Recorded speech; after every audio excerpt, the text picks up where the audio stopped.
కృష్ణా జిల్లాలోని ఒయ్యూరులో ఒక పాఠశాలలో జరిగిన ఘటన వివాదాస్పదంగా మారింది. విద్యార్థులకు విధించిన శిక్షపై తల్లిదండ్రులు అలాగే స్థానికులు తీవ్ర ఆగ్రహం వ్యక్తం చేస్తున్నారు. ఒయ్యూరులోని విజయసాయి స్కూల్లో ఘటన చోటు చేసుకుంది. మార్చి 6న కొంతమంది విద్యార్థులు పాఠశాలకు యూనిఫామ్ లేకుండా వచ్చినట్లుగా తెలుస్తుంది. ఈ పాఠశాలలో కుల వివక్షత లేకుండా అందరూ ఒకే విధమైన యూనిఫామ్ ధరించి రావాలని స్కూల్ నిబంధనగా ఉన్నట్లుగా చెబుతున్నారు. అయితే ఈ నిబంధనను కొంతమంది విద్యార్థులు ఉల్లంఘించడంతో ప్రిన్సిపల్ లక్ష్మీ మేడం వారికి శిక్ష విధించినట్లుగా విద్యార్థులు తెలిపారు.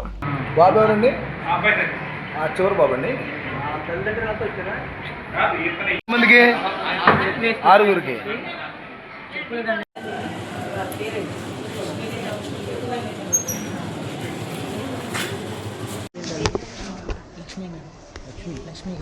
బాబు ఇంకోటి వంశీకృష్ణను యూనిఫామ్ వేసుకొచ్చి చెప్పులు వేసుకెళ్ళాడని చెప్పి షూ వేసాడని చెప్పి చెప్పులు దండ వేసారండి మేడం గారు, ప్రిన్సిపల్ గారు. మా బాబుతో పాటు ఇంకా 15 మందికి కూడా వేసారన్నారు. అది ఎందుకు కారణం ఏంటంటే అలా వేయడానికి? అసలు కారణం మాకు కూడా పేరెంట్స్ కూడా ఇన్ఫర్మేషన్ ఇవ్వలేదండి ఇప్పటివరకు. వాళ్ళు అడిగారు, స్కూల్ యాజమాన్యాన్ని అడిగారు మీరు? మేము ఇప్పుడు వచ్చి అడిగామండి. రాత్రి ఇంటికి వెళ్ళేసరికి నైట్ 10 అయిందండి. ఇక మార్నింగ్ వచ్చి మాట్లాడాము. వాళ్ళు ఏం చెప్తున్నారు సమాధానం? మేము వేసామని అంటున్నారు. ఇక దానికి సమాధానం లేదంటే అసలు కరెక్ట్ కాదు కదండి. మా బాబు ఇంటికి వెళ్ళేసరికి నేను గుడివాడ ఓపెన్ ఇంటర్ స్క్వాడ్లో ఉండగా జిల్లా విద్యాశాఖ అధికారి గారు ఫోన్ చేసి ఇలా ఉయ్యూరు హైవేలో ఉన్నటువంటి విజయసాయి పబ్లిక్ స్కూల్లో పిల్లలకి ఎవరో చెప్పులు దండ వేసినట్టు నాకు ఫోన్ వచ్చింది, మీరు వెంటనే వెళ్ళి ఎంక్వైరీ చేయాల్సిందిగా తెలియజేశారు.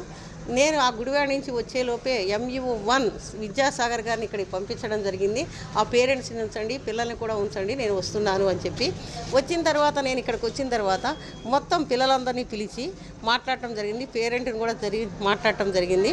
వాళ్ళని అంతేకాకుండా సంబంధిత ప్రిన్సిపాల్ని కరస్పాండెంట్ని కూడా పిలిచి నాకు రిటర్న్గా ఏం జరిగింది ఏమిటి డీటెయిల్గా ఇవ్వండి. ఇచ్చిన దాని మీద నేను వెంటనే జిల్లా విద్యాశాఖ అధికారికి రిపోర్ట్ సమర్పించడం జరుగుతుంది అని తెలియజేసి వాళ్ళ చేత రిపోర్ట్ రిటర్న్గా తీసుకోవడం జరిగింది. ఆ రిపోర్ట్లన్నీ కూడా అనుసంధానించి జరిగిన విషయం ఏమిటి అనేటువంటిది నేను జిల్లా విద్యాశాఖ అధికారికి వెంటనే నివేదిక సాయంకాలం లోపు నేను ఇవ్వడం జరుగుతుంది. దానికి అనుగుణంగా జిల్లా విద్యాశాఖ అధికారి తదుపరి చర్య తీసుకోవడం జరుగుతుంది. వాళ్ళ పిల్లలు దండ వేయలే, ఒకళ్ళేమో వేశారని చెప్తున్నారు, ఒకళ్ళు ఊరికే చెప్పులు ఇలా పెట్టారు అని చెప్తున్నారు. అది ఇంకా పిల్లలు